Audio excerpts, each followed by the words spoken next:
When I wanted to do my city registration thing, they gave me an appointment for the appointment. Okay, come to Thursday at 12 p.m. Then we'll decide when are we free. Oh my, ये बहुत unique सुना है मैंने. Okay.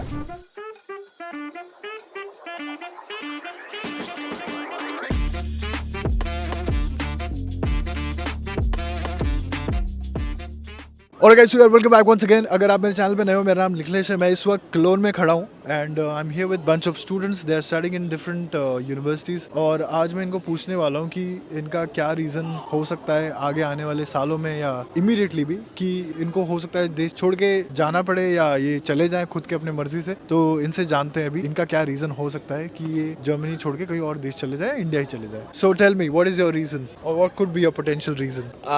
People, they don't talk to each other, like you need to know German language. So in India it's very easy, go to someone and everybody will talk to you like good. Here they need some reason to talk to you. In India it's all right. Okay. This can be one. तो social life तेरी इतनी अच्छी नहीं जा रही क्या? नहीं, starting थोड़ा टफ है बट इट्स ऑल राइट. सब ओके, हेलो गुटन टाग शुरू करते हैं. नाइस दो. उतने में चल जा रहा है क्या कि नहीं हाँ चल रहा उतना इट्स नॉट इनफ. है? ठीक है. Even I would say that language is the biggest barrier in Germany, because without language you don't get preference for job or either in some other places, and like people even won't interact or entertain you in some other. तो like तुम लोग जब आ रहे थे यार Germany, I am sure तुमको ये point पता होगा राइट कि ये देश में जर्मन लैंग्वेज की रिक्वायरमेंट है. और या तुम्हें ये नहीं पता था कि इतनी ज्यादा रिक्वायरमेंट है, ऐसा कुछ है क्या? कुछ Definitely. पता तो होगा ना शायद. या आई थॉट कि थोड़ा B1 तक आ जाएगा, it's all right. So I did my A2. सोचा कि B1 कर लूँगा, बट यहाँ कॉन्सिक्वेंसेस ऐसे हो गए कि मेरे दोस्त है 2 साल से आए हुए, उनका B2 हो गया,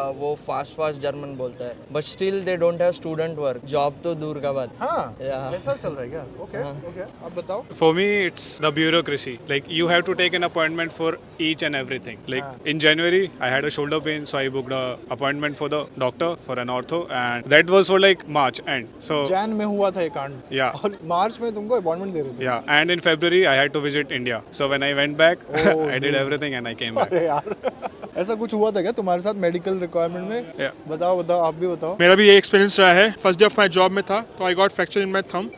तो मैं अगले दिन डॉक्टर के पास गया. उन्होंने बोला आपका अलाउड नहीं है आपका, क्योंकि आपने वर्क टाइम में आपके लगा हुआ है, ये आपको दूसरे हॉस्पिटल जाना पड़ेगा. फिर वहाँ से मैं 3 किलोमीटर दूर गया. मेरा हाथ में फ्रैक्चर हुआ है, मतलब वो 3 किलोमीटर दूर गया. वहाँ पे बिठा के रखा उन्होंने. पहले देखा सारा अच्छा क्या, फिर देखा कि जर्मन आती है, मेरे को नहीं आती थी जर्मन, तो उन्होंने और 2 घंटे बिठा के रखा मुझे नॉनसेंस के लिए, बिना बात के लिए. एंड देन जाके उन्होंने ट्रीट किया. वो ट्रीट भी क्या किया, फ्रैक्चर चेक किया और एक प्लास्टर लगा दिया, बोल रहा ठीक हो जाएगा खुद ही.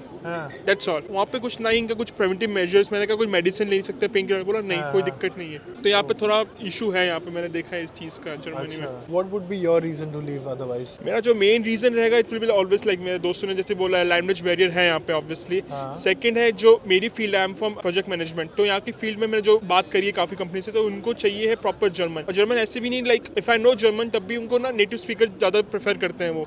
तो ये मेन प्रॉब्लम मैंने देखा है. If you know German till C1 also, तब भी वो नेटिव जर्मन को तुम्हें ज्यादा प्रेफर करेंगे as compare to Indian students और इंटरनेशनल स्टूडेंट्स. तो ये प्रॉब्लम तो है. करियर रीजन से तुम स्विच कर सकते हो देश को. एक चीज़ और है, मैं जब यूनिवर्सिटीज़ के लिए अप्लाई कर रहा था, कुछ यूनिवर्सिटीज़ में मैंने अप्लाई किया जो इंग्लिश टॉट प्रोग्राम में था. ठीक है. मैंने जब अप्लाई किया उसके बाद वहाँ से मेल आया कि you don't have submitted the German language certificate. So I was like it's a English taught course, so why should I? So they were like no you have to. तो English taught course के लिए भी German mandatory थी उन universities में, और वो public universities.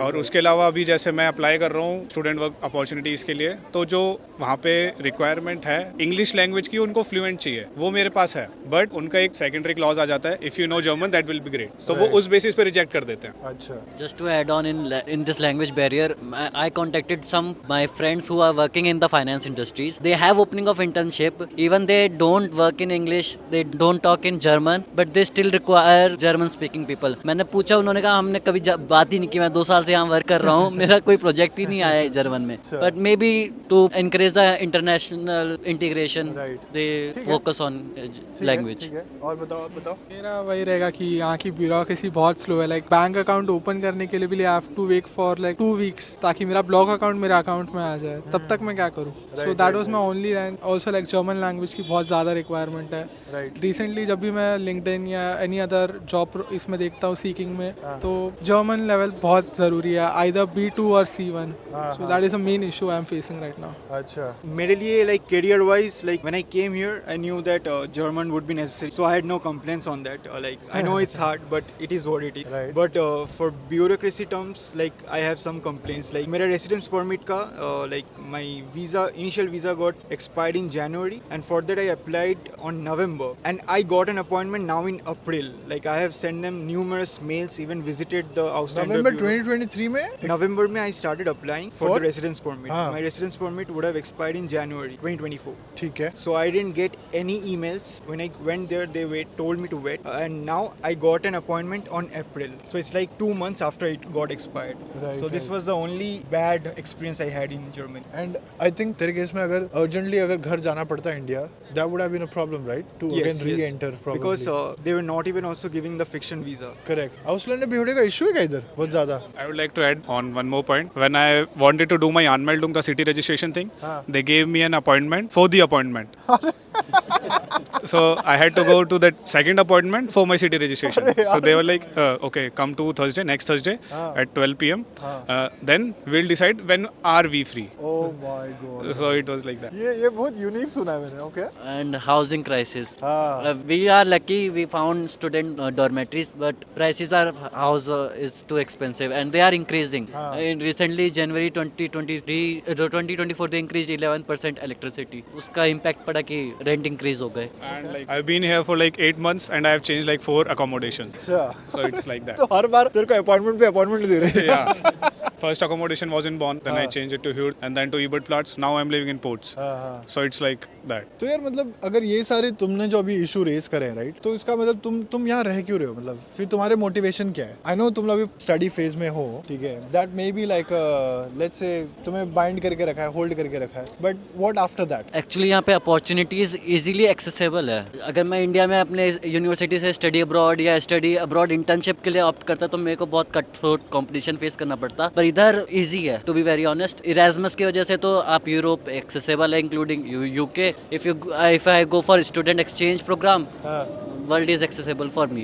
Okay And also the curriculum here is like the world class. So as we know, like Europe is the center. So the curriculum we are learning in my first semester, that things that I learned, I can bet on that कि मैं अगर 2 साल work experience लेके आता, even though मेरे पास 3+ years का work experience है, but जो मैंने वो सीखा ना वो मैं 6 महीने में सीख लिया. Wow I can say that, yes. For me यहाँ स्ट्रिक्टनेस है, मेरे लाइफस्टाइल में स्ट्रिक्टनेस आ रहा है. सो मैं नई चीज़ें मैं एडजस्ट हो सक रहा हूँ, तो मैं एक्सपोजर है मेरे लिए ये एक टाइप का. मेरे को स्ट्रिक्टनेस का मीनिंग डिसिप्लिन डिसिप्लिन. अच्छा ओके ओके तो Yeah. स्ट्रिक्टनेस तो वो एकदम पुलिसिंग हो गई ना मतलब Yeah. ऑलमोस्ट ठीक है तो आप डिसिप्लिन बन रहे हो ज्यादा हाँ, और Okay. एक्सपोज हो रहा हूँ मैं पूरे एटमोसफियर से. इट्स नॉट दैट कि मेरे को सिर्फ जर्मनी में रहना है. I want to go some different countries, UK, ये वो भी देखना है. Right. So it's not for me कि मैं सिर्फ पढ़ने आया हूँ यहाँ पे. हाँ ओके मेन रहने का मेरा प्लान है जर्मनी में बिकॉज ऑफ द वीज़ा, क्योंकि आपका जो यहाँ का वीज़ा है सबसे स्ट्रॉन्ग वीज़ा है. तो अगर आपका इसका यहाँ का जर्मनी का वीज़ा है, शेंगाइन वीज़ा है, तो आप कभी भी जा सकते हैं यूरोप में. तो मेरे पास अपॉर्चुनिटीज़ काफ़ी बड़ी हो जाती है. बट अगर मैं इंडिया में देखूँ यहाँ पे, तो वहाँ पे एक जॉब रोल के लिए 100 लोग खड़े होंगे उस चीज़ के लिए. बट यहाँ पे जर्मनी में ऐसा नहीं है. यहाँ पे स्किल लेवल्स काफ़ी कम है. तो अगर इनको चाहिए जो लोग जो वर्क एक्सपीरियंस लेके आए हैं इंटरनेशनली, वो चाहिए. हाँ, आई थिंक लैंग्वेज का बैरियर आएगा, but if you get into an industry, उसके बाद आपकी ग्रोथ काफ़ी अच्छी होगी compare to any other countries. Do you think salary is also a good reason to stay back salary obviously, obviously like you have हृदय खुश हो गया एकदम हाँ बता See that हमारे फील्ड में सैलरी बहुत ज़्यादा ही है. प्रोजेक्ट मैनेजमेंट में ना नो फाइनेंस फाइनेंस में हाँ उसमें तो बहुत ज्यादा है because if you see like any other kind of fields like marketing में भी है, प्रोजेक्ट मैनेजमेंट में है, बट फाइनेंस में बहुत ज़्यादा स्कोप है in Germany. Because after London this is the main hub, Frankfurt is the main hub right now in Europe. So वहाँ पे भी जॉब्स है, but the only main thing is German. एक बार आपको जर्मन आ गई और आपने वो क्रैक कर लिया, then everything is easy for you. फिर कितने कमा लोगे let's talk and that some other day. What's your reason I came here just not to study, right? I was working before, and I worked with some colleagues from here in Germany, Acha. here in NRW only, in NRW you've region. had exposure before Yeah. So, and I always wanted to come here to work, but I didn't had any plan on studying. So I came here just to gain perspective, international perspective, which is quite important. Like in my field, it's very important. So that's the only reason I came here. right